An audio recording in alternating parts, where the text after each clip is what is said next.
Ron Paul kicked off his campaign in South Carolina with a rally in Columbia just hours after finishing a strong second in New Hampshire. The 76-year-old Texan says it's proof he's not going away. The status quo, you know, the danger that we are to them is we're going after the status quo, the people in charge, and they ought to be looking out because we're coming and we're going to deliver this message, this great message. To me, it's the great message of peace and prosperity. Thank you very much. Doug Wead is a senior advisor to the Paul campaign and joins us now from Washington. Doug, great to see you again. Thanks so much for joining us. Thank you. Well, in the latest South Carolina poll, Dr. Paul was at 12%. Mitt Romney was at 37%. He said last night he was nibbling at his heels, and he certainly was in a strong second-place finish here in New Hampshire. But when you look at the crowds, he's got passionate young supporters. He's got a lot of anti-war supporters, a lot of libertarian supporters. At the same time, do you really think he has a credible run or march to the nomination, given the fact that Mitt Romney has now won Iowa and New Hampshire and is far ahead in South Carolina? Yes, we do. If we've learned anything in this election cycle, we have learned that anything can happen.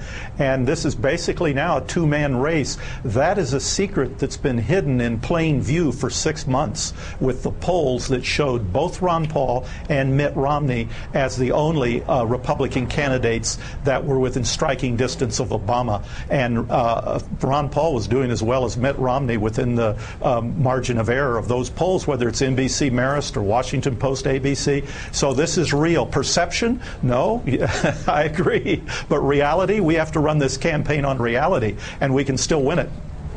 But the exit polls don't have that kind of margin of error. And in the exit polls, overwhelmingly, those who voted in New Hampshire said that they think that the most important qualification is electability, and that Mitt Romney has that nailed. Now, going forward, if Ron Paul does not win in South Carolina, is there a point at which he would decide not to continue on because it would simply be damaging the front-runner, Mitt Romney, and helping to reelect Barack Obama? Well, just a second, Andrea, I challenge your premise. It's true that in those exit polls, they say that electability is the most important issue.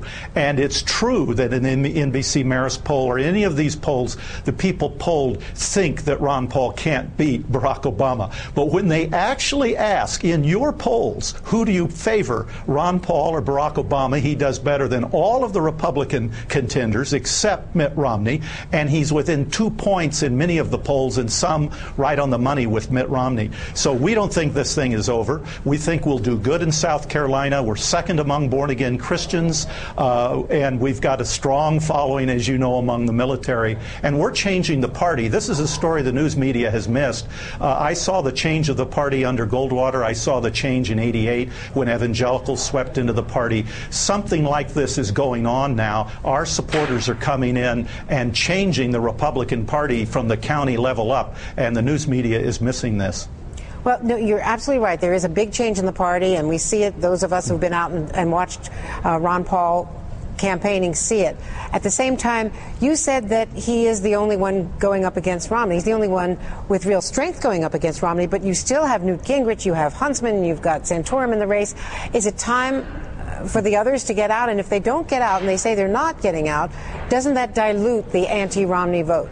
Yes, it does. And to answer that question, we don't see, for example, John Huntsman as a serious candidate. We like him because he takes votes away from Romney, but he's not even on the ballot in Arizona. There are 24 presidential candidates that made the ballot in Arizona. He didn't make it. Some of these candidates aren't on the ballot in Illinois, the 5th largest state.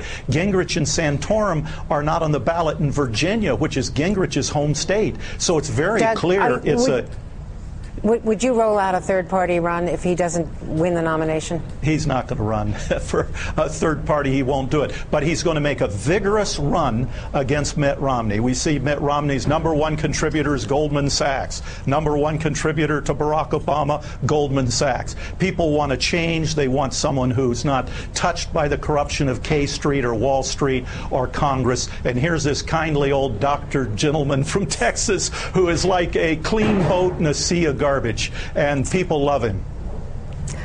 Doug Wead, thanks so much. Thanks for being with us.